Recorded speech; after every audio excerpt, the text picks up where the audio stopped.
Анисим Григорьевич окончил школу в 1940 году. До призыва оставалось еще 3 года. В течение этих лет Анисим Прокопьев преподавал в школе, был бригадиром у рыбаков и на посевных работах. Кроме этого, Анисим Прокопьев исполнял обязанности секретаря комсомольской организации сельсовета. И все это время ждал, когда его призовут на фронт. В мае 43-го, когда до 18-летия оставалось 3 месяца, он получил долгожданную повестку. В армии Анисима Прокопьева сразу же определили в снайперы, помог значок ворошиловского стрелка.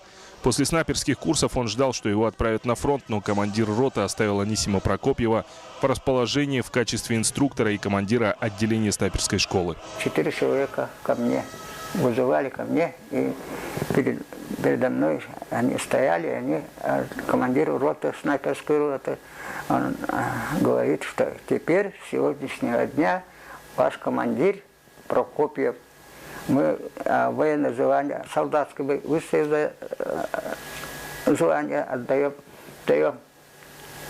присваиваем ефрейтор.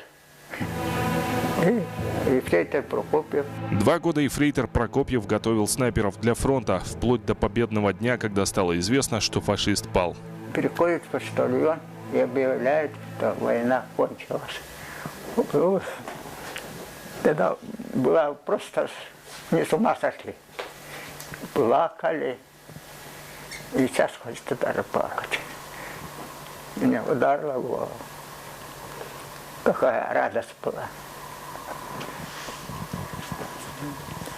В общем, ружье бросили, валялись, обнимались, целовались. И сразу обед приходит, возят на лошадях, монгольских лошадях.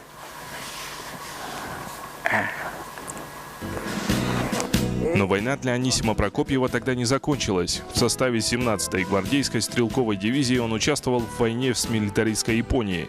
Преодолев 150-километровый марш к рубежам внутренней Монголии, дивизия отправилась к перевалу Большой Хинган. Сказали даже японцев, не старайтесь пленных взять. Они смертники.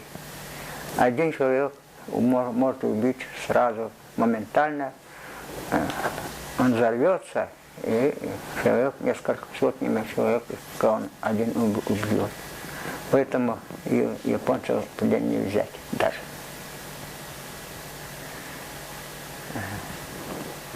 Оказывается, лучше всех плен сдают. Война для Анисима Прокопьева закончилась 4 сентября, когда его дивизия прибыла в Порт-Артур. После этого он дослуживал еще 3 года на Дальнем Востоке. Командование не хотело терять ценного специалиста и предложило ему закончить офицерские курсы. Но Анисим Григорьевич отказался. Дома ждали пожилые родители. Офицер служит 25 лет, если офицер испугался. У меня старые люди, родные, никого нет, даже девушек нет, нет, мне домой надо. Вернувшись домой, Анисим Прокопьев поступил в фельдшерскую школу, трудился по специальности у себя в Верхневилюйском районе.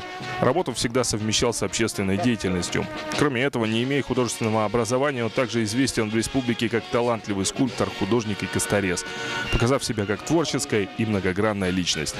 Сергей Алексеев, Сергей Васильев, НВК СХ Якутск.